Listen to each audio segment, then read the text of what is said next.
everyone. Welcome to episode 2 of Sunday Sessions. I'm so excited. Episode 1, if you missed it, was the struggle. Episode 2 is the road. I am Roni Nicole. Welcome to Sunday Sessions, where the conversations are controversial, insightful, and delightful. Here with me, I have the majestic Michael Sorg of Sorgatron Media. Please make sure that you guys go over and like his page, and make sure you're following IndyWrestling.us on all platforms. And my guest on the road with me tonight are Zeke Mercer, and that's No Mercy Zeke Mercer, correct? Correct. And the one-eyed, thick-thighed weapon of ass destruction, the WOAD. Hi, baby. Hey.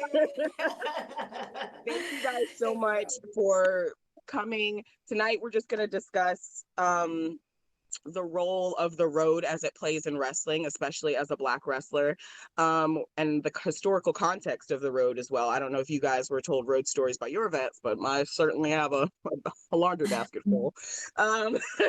We'll briefly get into the world's first African-American women's champion, Sweet Georgia Brown. And then, maybe a few life hacks of stuff you've learned on the way. I know I've had to make it work a few times, so you guys probably have your own experiences that can help others. And we will also, at the very end of this session, be revealing the winner of the giveaway, who will by now have already received that Valentine's prize pack that was advertised prior to session 1 dropping. So congratulations. We'll get to that at the very end. But tonight, the road. So pretty much from the Armory to MSG. We all hope to make it to Madison Square one day. But it's a physical, it's a mental, and it's an emotional thing. I don't think people take into consideration all of the layers that go into wrestling, and then you add being a Black wrestler on top of that, and it makes shit wonky. So what were your experiences, starting with like the road as the physical, being on the road? Like, I'll start with you, ladies first. WOAD, what has been your experience being on the road? You're my vet. You're 11 years, right? 10 years, yeah. 10. Oh, okay. Yeah. So, but you have had so much, and you've seen wrestling and through the indies change a lot as well. So what's your experience, especially as a thick-thighed, gorgeous Black woman in the South? Okay. It definitely has not been a picnic. It has not been a easy ride. It's been rough. But especially it's rough for me because one eye here, and I'm still don't know how to drive yet, but I'm getting there. But taking it step by step. But it's just just going on the road and handling how to get from your shows or your bookings, and wondering what kind of town you're going to be on, especially the town. The town you're going to be in, I'm sorry. Especially the town, because if it's somewhere in the South, you kind of have a hint of the kind of people you're dealing with, and you always want to make sure. May be a sundown town, and you may have to actually get your Black ass out of there by sundown, or exactly. I mean, so like it's things like that you got to watch out. It's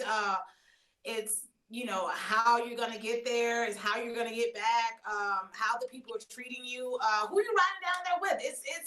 It's a whole adventure, and the best way I did it was to take it, one day at a time, whether I was by myself or whether I was riding with people. I wanted to make sure to always look out for whoever I was riding with, but I always made sure to put myself first, because like throughout the years, the people that that I rode with, the people that I went to shows with, some of them may not have had the best in my interest, and I've gotten hurt by that. I've gotten scarred by that, and there's just things that I just have to take in consideration, that when all else fails, you have to really watch out for yourself. Right. So would you say that, especially as a Black woman, you feel that there's more of a perceived necessary independence that we have to have versus like other people? Without a doubt. You take a Black woman and a non-person of color, a white woman, you bring them into wrestling. I feel that Black women are seen as enhancement talent instead of actual competition. I feel that they are seen as to make their girl look good. Even Right. though the bookers and the promoters know what we can do, because that's why they would bring us in. But Right. they see us as making their girl look good, but never making us their champion. So, this girl, she'll have all the help in the world. She'll have people pushing for her. She'll have people vouching for her, wanting to train her. But yet, the black girl, she's literally all alone. And that's something that I've experienced myself. Yeah. I mean, we've had those talks. We've Yeah. definitely had Yes, we plenty of have. those conversations. It is a lonely experience. But, Zeke, you are younger in the business. You are 2 years. Is that correct? Yeah, like 2.6, 2.7 years in now. Yeah. 2.7 I'm, years, Zeke. Okay. What yeah, is your road I do it. experience then? Hey, oh, turn up. Uh, Twisted Tea, turn up. Yeah. yeah, Twisted Tea turn up. I love Twisted Teas. Uh, on the road, it's been like, I guess I've been more privileged because I'm in the North. It's not as blunt as the racism in the South. As someone who's from the South himself, I'm from Mississippi, but I wrestle in Pittsburgh. So going to towns is not really like, I guess, a dangerous, but it's still that perceived danger. We still have to worry about. There may be a sundown town. It's actually one close to my hometown, Clainsville. That's a sundown town. And some towns in West Virginia may be sundown towns you may not even know about because not Right. everyone talks about it. So I do definitely try to be safe for myself. Pack extra chargers in my bag. Um, I don't carry knives with me, but I definitely rob people who I know who are gonna actually protect me and not just leave me out to the wolves or anything. And that's the really important thing as a person of color. You want to be with a group, especially in the carload. You want to be with a group of people that you can trust. Right. If you get separated or something, you can we'll meet at this point, or they have your number, but I know where you are. I usually roll with the same 5 people usually. Um, I really don't stray too far from that really, mostly because crazy world, different cops, and racist cops and all that. I did have a run in with a cop, kind of. It was just a little bit after the George Floyd thing. I was in Sheets, and it was after a show. We was getting Sheets, and I was in line to get my stuff, and a cop was up behind me. I just gave him a nod, whatever. I'm used to doing that. As a criminal justice major, I see cops all the time. I got cop teachers. I'm not really afraid of cops, but the cop was like 6'7". He was eyeing me down. And the crazy thing is, he was just eyeing me down the whole time. I could see him out of the corner of my eye. And why I think I say it's important to have a good group of friends that I have a friend named Roni Starks. He came up right behind the cop and he was just staring at the cop the whole time, making the cop feel uncomfortable. And that way, the cop already knows that he's being watched. Even he's watching me, he's being watched. And that's why I say to you, it's important as a person of color to have even non-people of color to be in your friend group because they'll look out for you. Yes. Put their privilege on the line just for you. Maybe it's not they're not standing directly in front of you, but maybe they're just there with you. And sometimes that's all you really need. You know, The allyship. you always need allies like that. Sometimes you Right. don't need to. I'm not saying you need a friend that needs to jump on the cop for you, but maybe you just need a person in the wrestling business hey, don't wrestle this time because they don't like people of color there. They don't book right or something. They're gonna make you do something you're not gonna be okay with, or they'll always look out for you. Say this promote would be good for you. This place should be good for you. You need those people to help guide you because they themselves do not want to see you get hurt or misused in the business. Right. I can only say so much. I don't have much experience as maybe you and Ms. D over here, but I really feel blessed for the group I have in the city I have because it's not like I'm the only black wrestler in 50 miles. It's I got Lee Moriarty, I got the main event, Christian Noir before he hung his boots up. I had people to be you could be like this, and you could wrestle here and here, and they will treat you like a person, not just like an attraction Right. or like a novelty. Not the only person there of color, and that's good to see that. But yeah, I would definitely say I may not have as much of a bad time traveling. I think I have a great time traveling, especially the good people I have. But yeah, definitely as a person of color and a queer person myself, you definitely have a good, good friend group around you, travel with all the time. Being supportive, making sure you're safe, making sure you're together, and everyone's just aware of what's happening for each other's sakes. So I always like to have. Go ahead. I said, like, be aware of the times, like, know where you're at and what's going on with you. Yes, awareness for sure. I do think that we as Black wrestlers always have to have this extra, this heightened awareness of what's going on because we were raised with the talk. We were already conditioned at a very young age to make sure you have your head on a swivel at all times. And then you come into a business that's cutthroat, just laying it out there. Wrestling's cutthroat as shit, as wrestling. And it's like, oh, well, glad I already knew to be on the lookout for you. Like, it really makes a difference. And I do think that is a benefit, even though it's not great. I do think it prepares you in a lot of ways. So Dee, what do you think from your experiences on the road? Because you've been everywhere, all over. What do you think are some of the things that have changed since you started versus now in terms of not travel, but just the atmosphere of being on the road and carloads and making towns as a Black woman? Um,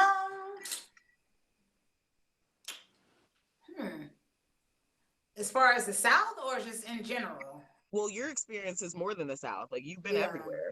Mm-hmm. Honestly, I feel that, this industry is definitely progressing. I still feel like it has a long, long, long way to go. But I feel that now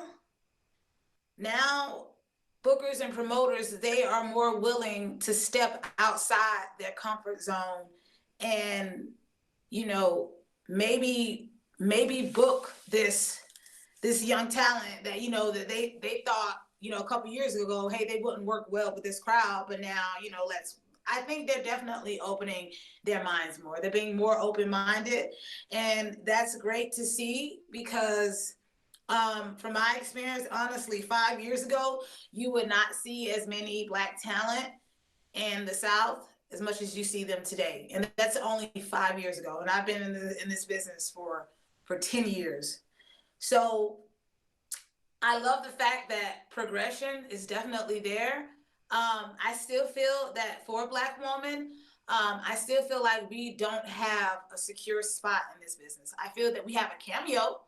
I feel that we, have a little, hey, this is this girl right here, this is this breakout star, let's talk about her for a second. But I definitely feel we do not have our spot secured yet.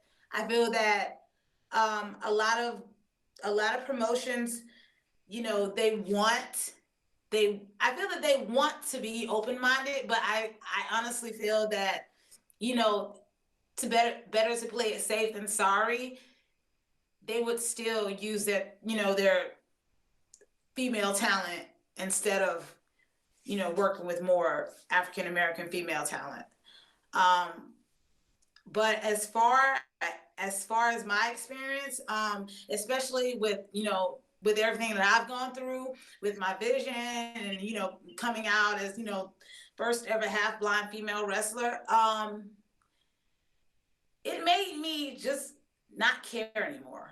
It's not the fact that I'm worried about, oh, this promoter doesn't want to use me, or this promoter feels that I'm not right for his promotion and so forth.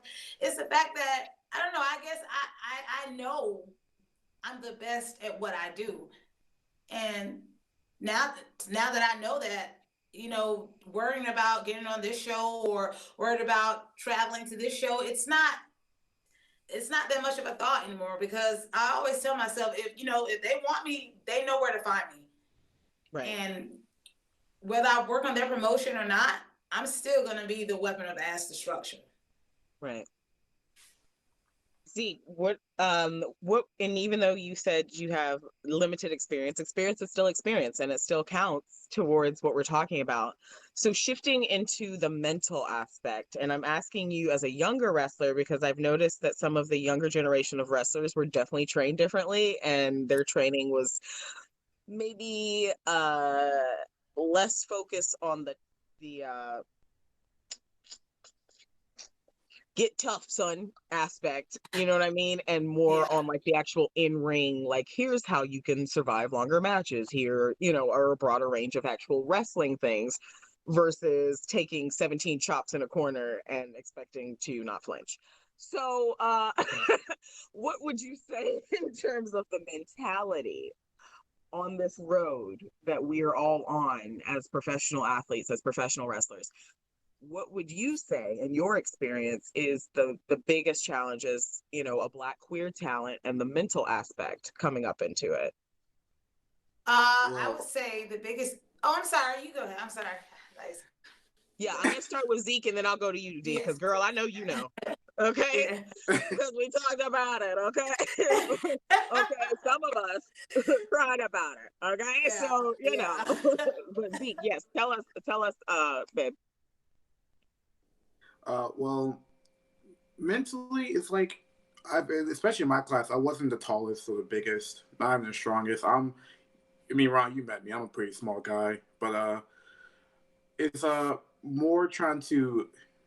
I'm pretty small in height. Let's say that I'm small in You height. are I'm not you the. are you are vertically small, but you are large in stature, my friend. Okay. I, it's vertically challenged, whatever. I'm not like the biggest dude in the room. Let's just say that. I'm not the tallest dude. I'm not gonna be the strongest dude. I'm not gonna be, I'm not gonna stand out if there's a room for other wrestlers.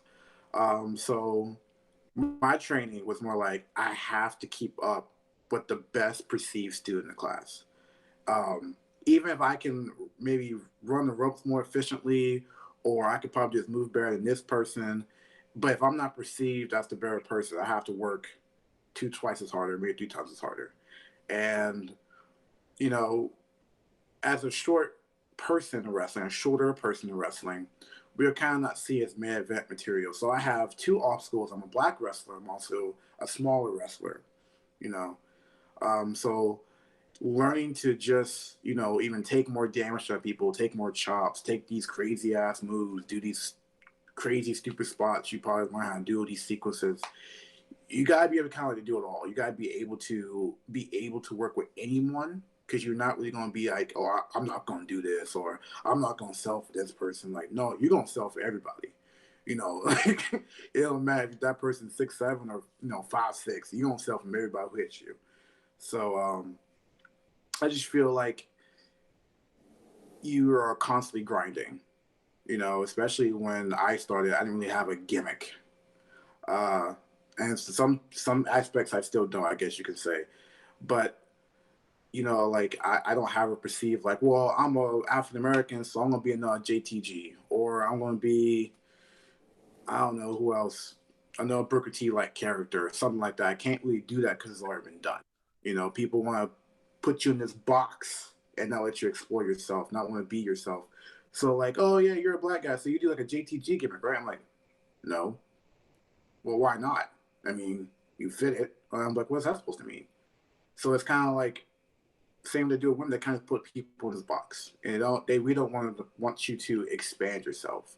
So just to like be considered just as good as the best person in your class or on the roster, now you gotta be like aggressive to be like, I want to be this person. This is my gimmick. This is what I want to do. This is what I do. I'm not going to do what this promotion thinks a black wrestler should do. You know what I mean?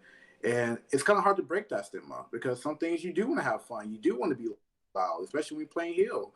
And sometimes you kind of fall into that, oh, angry black wrestler. Like, oh, damn. So, I mean, mentally, But it's is always a that grind what to. it is though? And like, are you angry or are you frustrated with the status quo Right. constantly being upheld? Right. And like everyone's like, well, they be in real life, they'd be like, well, if a black woman is like, boisterous and independent and strong, they'd be like, oh, just angry black woman. Nothing else. They're just chopped off as angry black woman. And like, no, that's not what she is at all. You know, I mean, maybe she's angry, but she has a reason. Same reason why a black heel may have his or her, background, why that person's a heel. But they don't want to rethink about it. They'll give a lot of non-people of color with their characters' background and nuances. But as soon as a black heel's in the business, like, oh, angry black person, nation of dominations esque, or whatever. Like they don't want to let you out of that binary box. You have to be this or that. Either go lucky kid or just angry black man. That's the only thing you got. And God forbid if you're a queer character or queer coded in any way, then you're definitely going to be either super feminine man or actually it's nothing else but super feminine man if you're before, I would say, 2020, 2021 and all that. But it's trying to break out those boxes is harder and harder back then, especially I would say 10 years ago. But now I would say it's easier. But even as a black queer man, it's still hard to do because you're still limited because it's not representation. As much as I would love to be the badass bisexual man, we kind of have that with MV. MV Young. But he's not, We're not talking about MV right now. We're talking about black folks. Okay, that polycule is not here. They are not invited to the cookout. Said what I said. But it's just hard to it's hard to like try to be yourself, but you especially trying to get a representation of what all you are, because you already feel like, well, where we have this, but like it's not like black characters are like queer coded, super strong or super heavyweight, or super indie. It's kind of hard to be your like self because people don't want to think outside the binary, I would say, and that's what I think is kind of the mental strain will definitely bog you down, just trying to be different from everybody else because everyone's like, well, we already have a version of you. Well, no, you don't though. Like you don't have a version of me because I'm me and I'm here talking to you. Exactly. And I'm not cloned or have a twin. And even if I did have a twin, they would be them and I would be me. Science. Right. And that's the hard part. But like it feels like you're just trying to constantly punch through a brick wall, trying to make people think like, no, I'm different. It's like, no, you're not different. You're the same as this guy. That's been referred to a character that's like 400 miles away from that exact promotion. Like, I don't know that person. And like, so it's like the constant battle to be different, to stand out is, I would say, sometimes it's getting easier as the generations get, more access to technology and editing and promoting themselves, but it's still hard for the people who may not have access to all that stuff. So yeah, I would definitely say it's just hard mentally to just be different for everybody and just constantly keep up that, be yourself all the time, because sometimes you just want to stop being yourself. You just want to let me just be generic black wrestling before again and just let me get my booking and get my pay and get the hell out of here. And, that's what I mean. Like I said, it's limited, but I feel that like every day. I feel like you see all that every day. It is, it's a struggle to walk the line of being who you are and being faithful to your own uniqueness and owning the fact that we are not a monolith as Black people and that we come in different shapes and colors and sizes and facets and characters and gimmicks. Off the top of my head, my favorite goth god demon, Trevor Aeon. But people act like Black people can't be goth. Like, that's not a thing, people. Like, my white dad is Garth Brooks. I love country music. Like, I'm country. I'm from the South. Like, we all have our thing, which would not be considered Black, right? If people had their way. And I feel like that's a really unfair characterization of me as a person because it limits who I can be before you even know me. And translating that into wrestling is also unfair because the world does not reflect that. Period.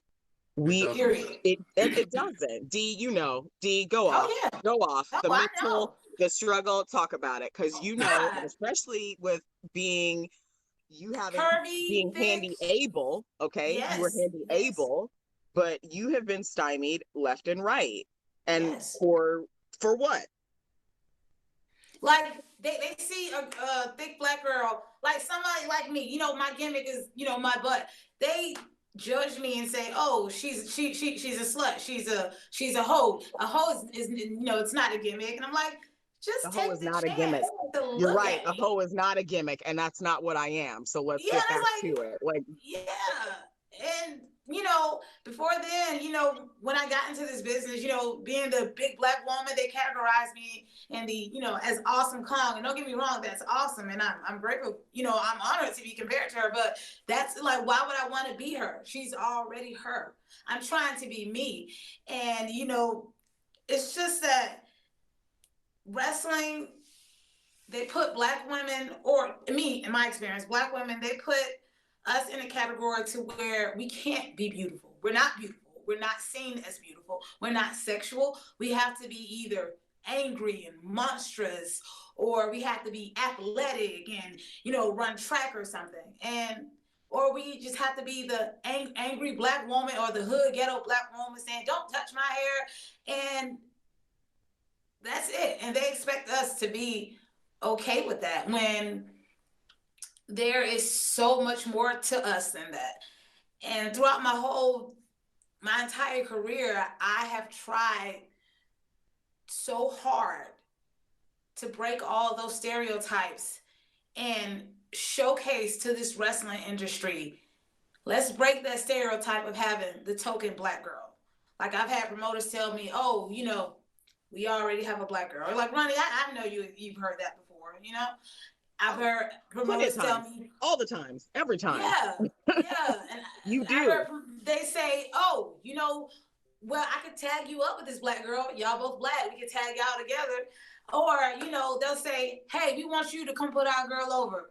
She's only been wrestling for 6 months, so she ain't good, but make her look good because Trained she's on a going to be our future champ. trampoline, Yeah. trained on a trampoline in the promoter's backyard in Mississippi, but you got to put her over strong, clean in the center.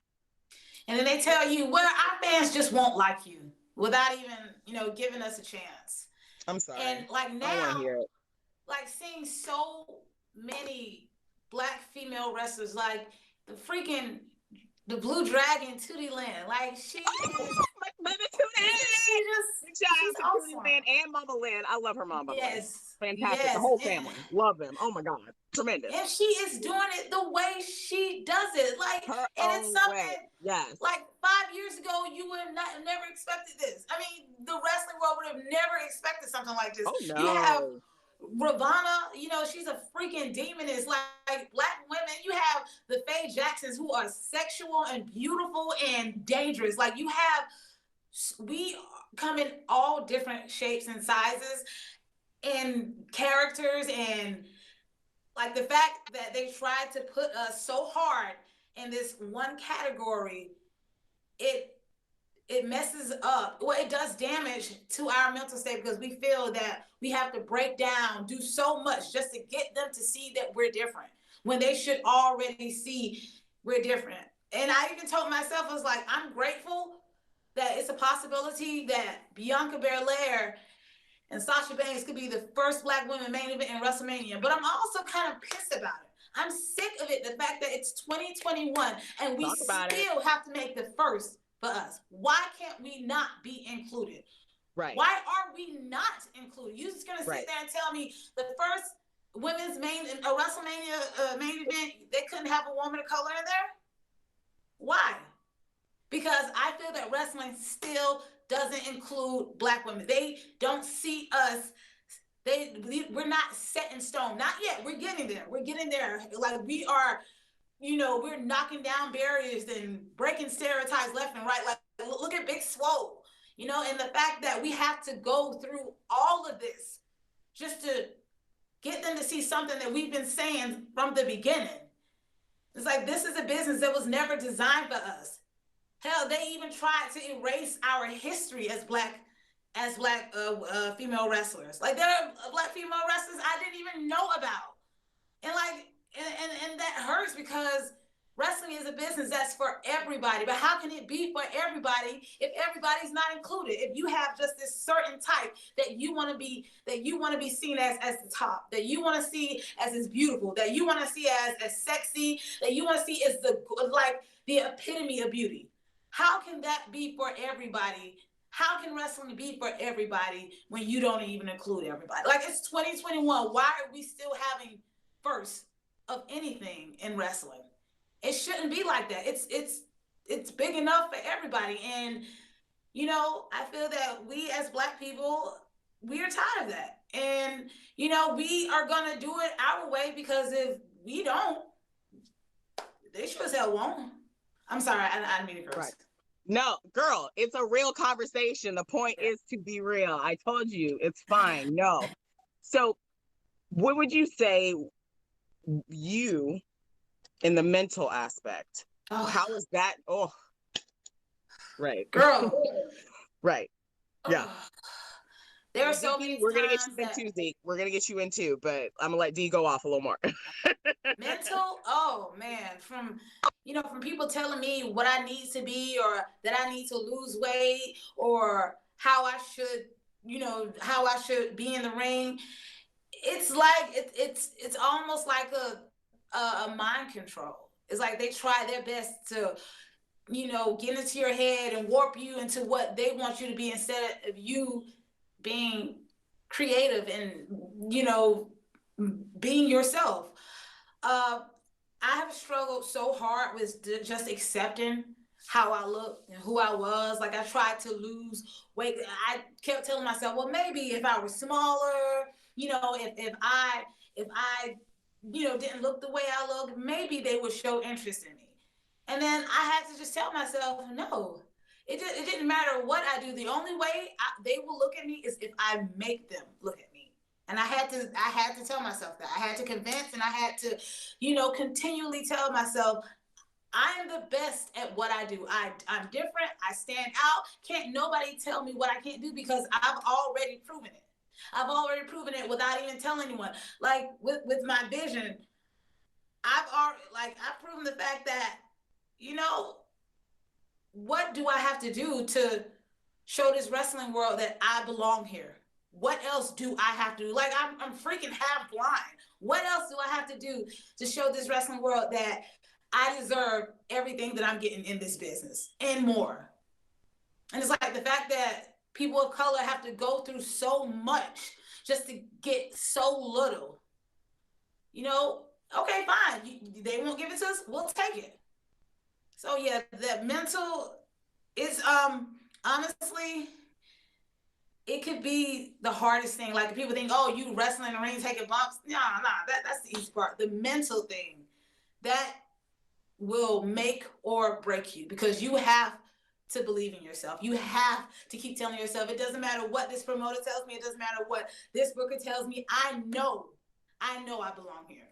Because if you feel that you don't belong here, they will push you out.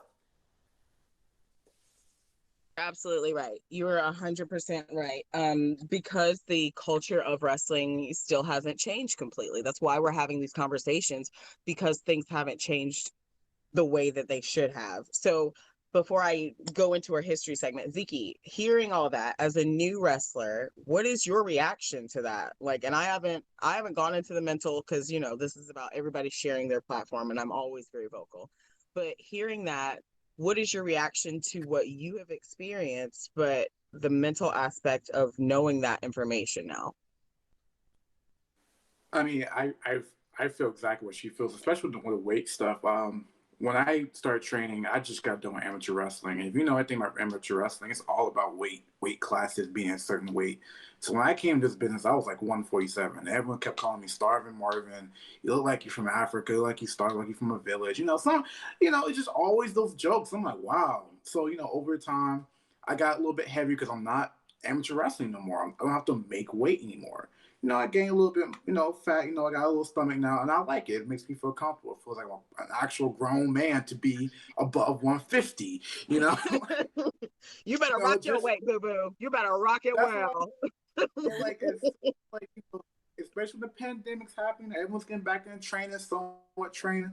Everyone's like, "Oh, you got a dad bod now." I'm like, everyone has a dad bod. It's the pandemic. Who went to a gym? Who has time to go to the Pandemic gym? puff is what I call it. Yeah, like Some people got the pandemic puff. right.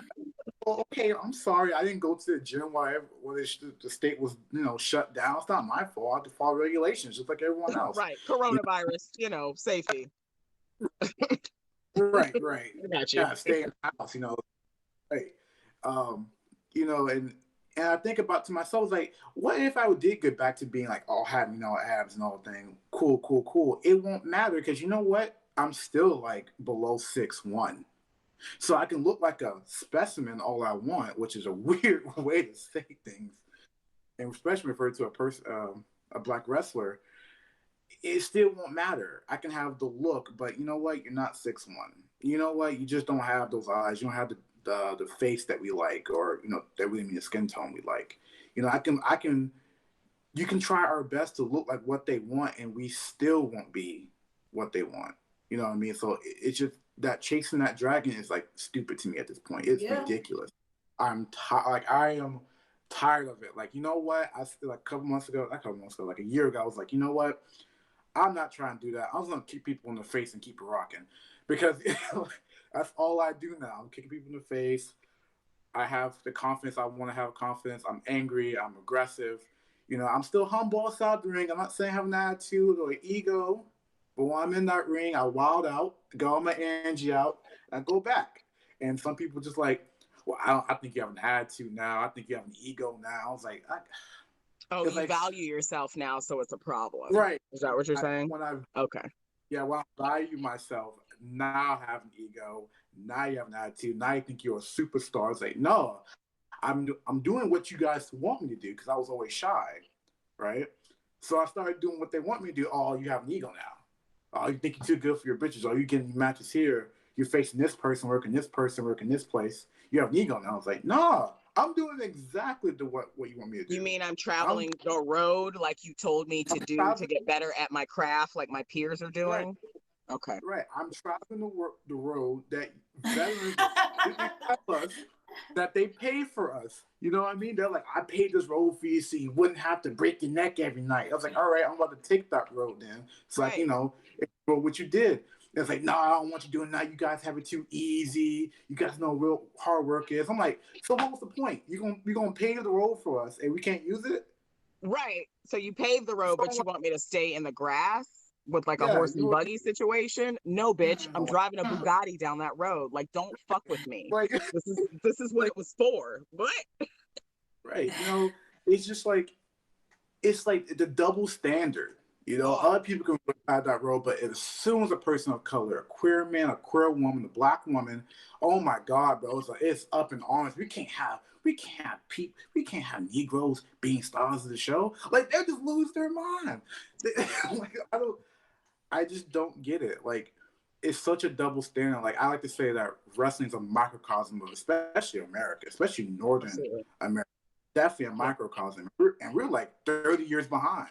You know? Wait, right, way behind. Like, we're way behind. Right. And just like, wow. Like I just don't get it. Like, I don't know. I don't know where that hate comes from.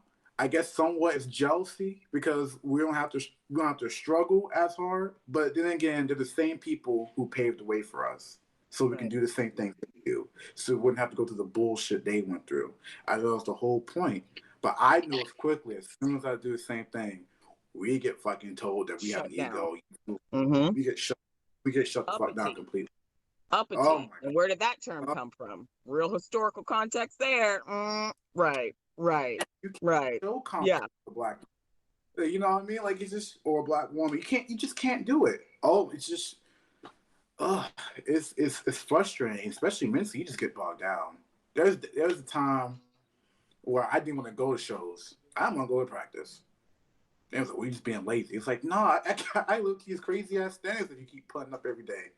I can jump one holder, and you have me jump 4 more after that. Of course, I'm gonna get tired. Right. I was like, and sometimes I was like, well, you don't like you ain't trying no more. It's like, why would you try if you was in my position? You keep moving the goalposts, so what is the point? Right. Yeah. Especially with, like training all that stuff. Like I didn't have a car. I lived like an hour away from where I was training, and one veteran literally told me that always stuck to me. It was like, because I was going to college in Waynesburg. I said, I'm 30 minutes away from my training school. And he said to me, you know what? Stop being lazy, man. If you want to go to practice on this day or go to shows, just catch a bus. Catch a bus to the middle of buttfuck nowhere, basically. because it's a college town to the middle of Pittsburgh. Catch a bus. I'm like, wow, okay. That I always mean, stuck with listen, me. I can't really say nothing because me and D have mega busted, greyhounded, that little Peter Pan bus. Like, I get it, you gotta get it, but bro. I'm like, Sometimes you man, do gotta get you. It's called the road. Yeah. So if you trying to be on it, you gotta take oh, what modes of transportation are available to you. And at I'll certain do. points, you gotta get on that pissy, smelling mega bus and Yep. deal with the ratchets Yep. having ridiculous arguments at 3 a.m. For some reason, they couldn't wait to do that at 6:30 when everyone's still awake.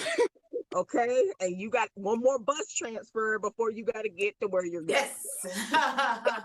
Yeah, so me and D know that life, so we're not going to be sympathetic to you for that. I'm sorry, like we, D, I don't mean to speak for you, but I feel like we're on the It's same okay. page No, here about that's this. true. That's absolutely true. You know, you get there how you get there.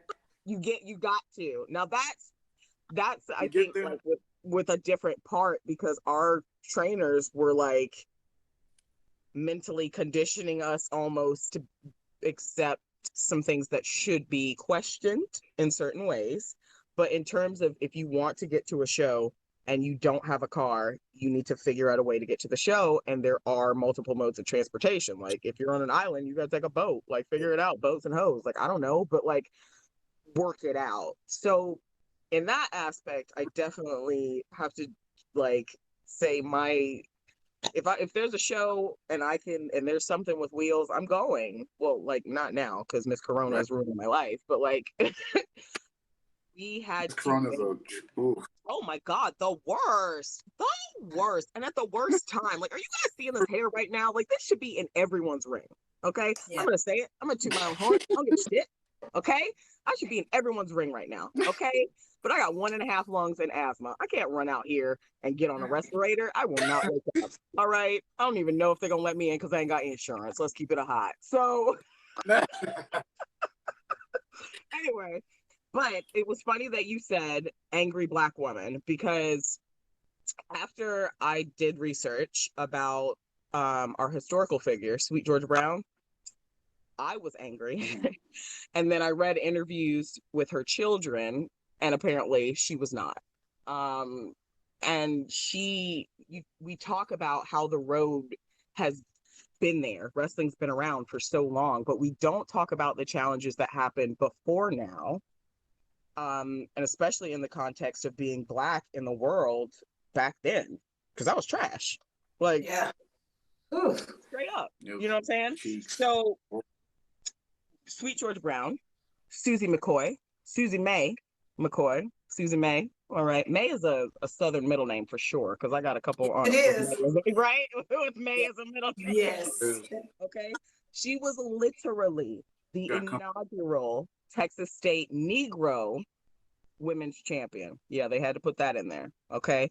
But at the same time that she won this championship, she won that in 1964. Okay. At that same time, she was ranked number 4 in the world by the prominent World Wrestling magazine at that time, but she was not allowed to wrestle any of the other talent. Wow. So we all know that,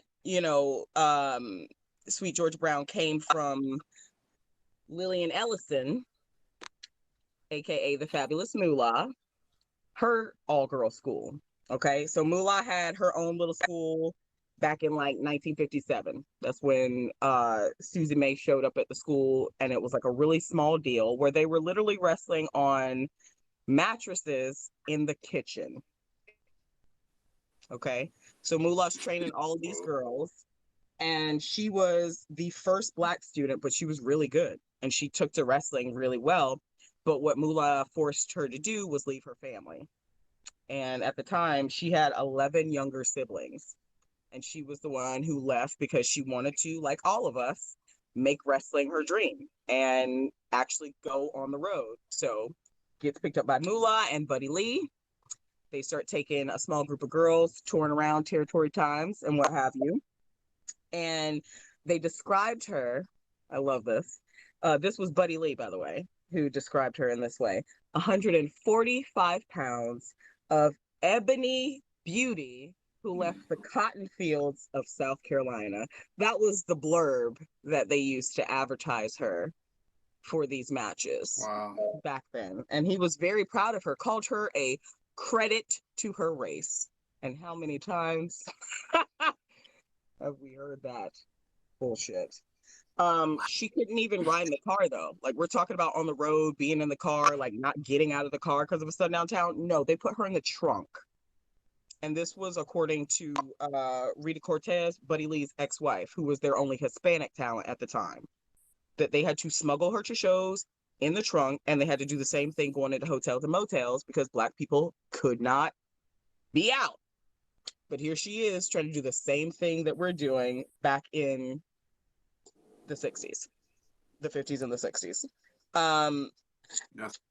I was so enraged because as I kept researching, Moolah was pimping these girls. I don't care. Okay. They were, she was told when she left for tours that she would be able to send money back home like continuously. That dried up. She started getting paid in drugs and then started getting prostituted. And no money was going back home. And her children were treated very poorly because mysteriously they were biracial.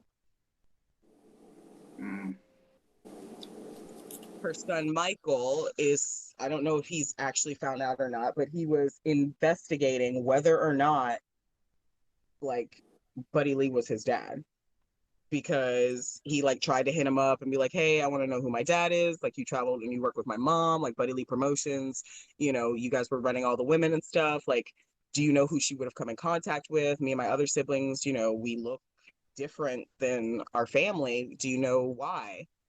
And Buddy Lee and Rita were both super fucking cagey about it and stopped returning his phone calls, wouldn't talk to him. Like, they didn't interact over social media, but I'm pretty sure they would have blocked his ass at that time. So unresolved. Apparently, like, when one of her daughters, Barbara, was 6 years old, she came back from a tour and she looked like elegant and beautiful and amazing, and she only could spend like an hour with them because Moolah pretty much told her it was time to go. They were just passing through. We're going to a show. We need to get on. And she was like, I want to stay with my kids because, you know, they're my kids. I don't get to see them. And Moolah slapped her, slammed her to the ground, and threw her in the car. And this is her 6-year-old daughter recounting the memory of seeing this happen to her mother. She died in 1972. Wait, hold on. Let me check my math, guys. Hold on. Yeah. No, she retired in 1972, excuse me. And she just went home. She didn't have any money. She didn't have any savings. She was one of the best wrestlers as I've been able to find. Like, she was a really good amateur wrestler. And, you know, back then it was more the grappling style and not so much the pro style that we do now, like the sports entertainment style. So she was actually a legit, really excellent wrestler and went through all of this and had nothing to show for it. She died in 89 of breast cancer. Her brothers and her family burned her wrestling gear, all her wrestling stuff, and they burnt the belt because she still had the belt. Because they said it was associated with whore stuff. And they were very reticent to speak about Moolah and Buddy Lee, because whatever they said to that family and happened at that time traumatized that entire group of people. And it was just really enraging to read and to research about this woman who started something that I'm a part of. And what is she? She went through worse by and large, but we haven't changed and evolved as much, you know? And it's really disappointing to see in some aspects that we haven't grown from the carny mentality of just using a talent up and using them for a purpose and then discarding them. And especially as Black people in the business, our facets deserve to be shown, and we don't deserve to be treated as commodities, but rather the individuals and the beings that you put your belts on. So, Zeke, going into the last part of the road. So we talked about the physical part, we talked about the mental part, and I'm starting with you because as a dude, y'all don't like to talk about your emotions all the time. But you were very forthcoming with yours. So I'm going to start with you. So tell me about the emotional aspect of wrestling because I don't know about you guys, but I was told like if you're in a relationship, it's going to end because no one's going to understand. The road is hard and you're going to be alone and everyone's going to stab you in the back and it's going to be a roller coaster and blah, blah, blah. But like, I was told a lot of things and some of those things definitely turned out to be fucking true. But then some of those things I was like, well, that's definitely very subjective and that was not my experience. So, in the emotional aspect of the road and this journey that you're on in pro wrestling, what would you say has been a challenge and what has been a triumph? So, two things, challenge and triumph. Challenge, I would say definitely finding that group of people who still want to support you. Obviously, when you make it, everyone wants to be like, "Oh my god, I was there for you day one." You know, always loved you, always supported you. Like bullshit, dude. It Right. was not You always want there. women shooting it in the gym? Yeah, right. That's always, you know. I mean, I'm not like I mean, like even some parts of my family, like my stepmom, hate the fact that I was going to be a professional wrestler. She did not support that at all, but my dad did. And now it was like 2 years later, she's like, "All right, now I support it." You know what I mean? Like, it was like even from your own parents, you know, it's hard. Um, Oh yeah. I mean, unfortunately, Sweet I do. Georgia Brown's family called her a whore. My own dad called me a whore when he found out I was a wrestler. Like the support, you would think that would be the place you get your support from, right? From your Right? roots, from the family Right, tree. You know, you grow up strong. You would think, like, what the heck? but right, but like fortunately, I do have a partner who is very supportive of me, who loves it. Maybe she doesn't really get all of the concepts of wrestling. She never really grew up watching it, but she thinks the fact that I am a wrestler is cool. She goes sometimes she goes to shows with me. She supports me. She critiques the hell out of me because she's a boxer. So she's always critiquing like, oh, you gotta punch this way. You gotta look more like actually look like a fighter. She likes that I do that, and you know she always just supports in the best way she can. You know, sometimes she'll when I'm like hurt or something, she'll like, oh, I'll do everything you gotta do to say don't worry about it. You know, but you gotta wash your clothes. She'll wash my clothes for me one day. I usually wash clothes. What she just makes things easier for me. Um, that's the true chance to find someone like really who supports this because anyone could fucking leave you over this. As soon as they're like, well, I don't like that you're wrestling 3 weekends out of this month, and they'll just leave you. You know what I mean?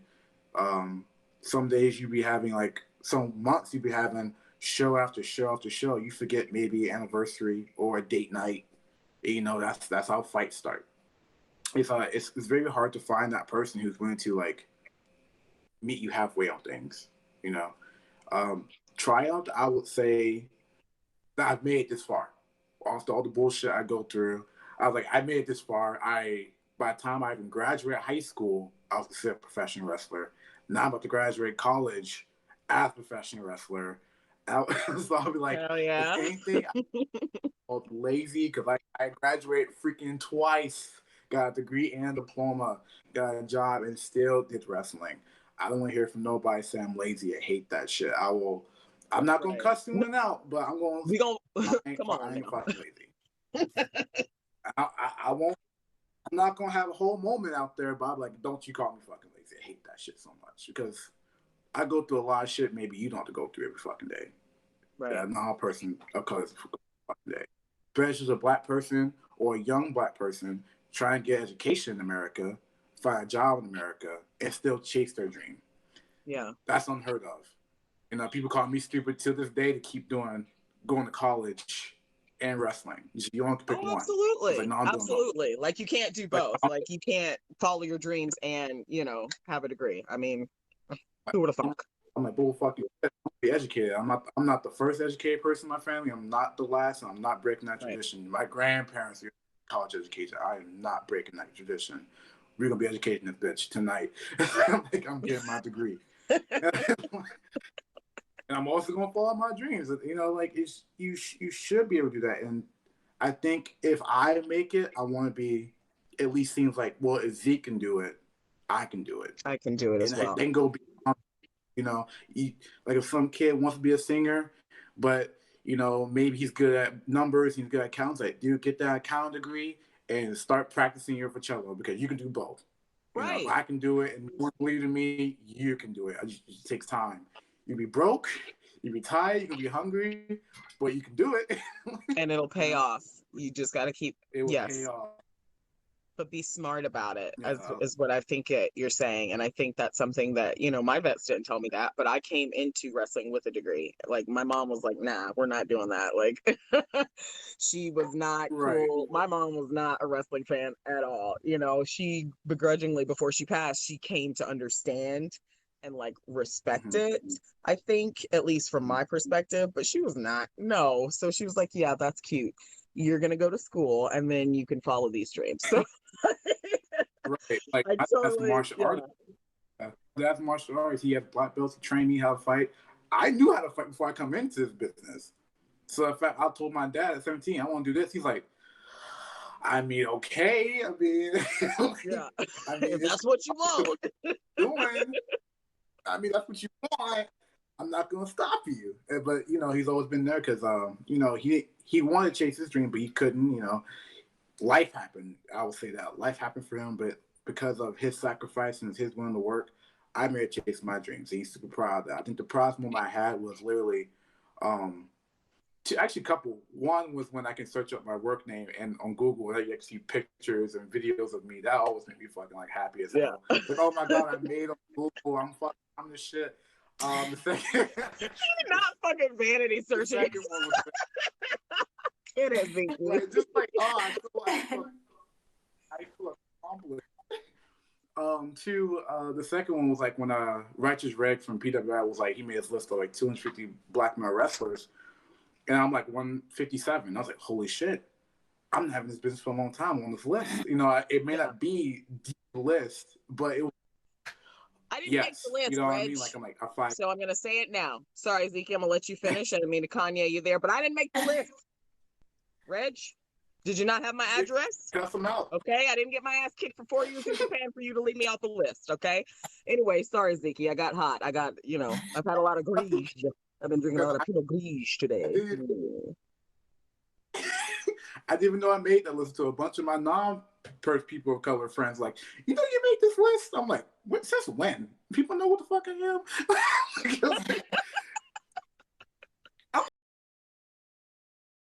Sidekick Media Services. We are your sidekick in business for social media, video production, and more.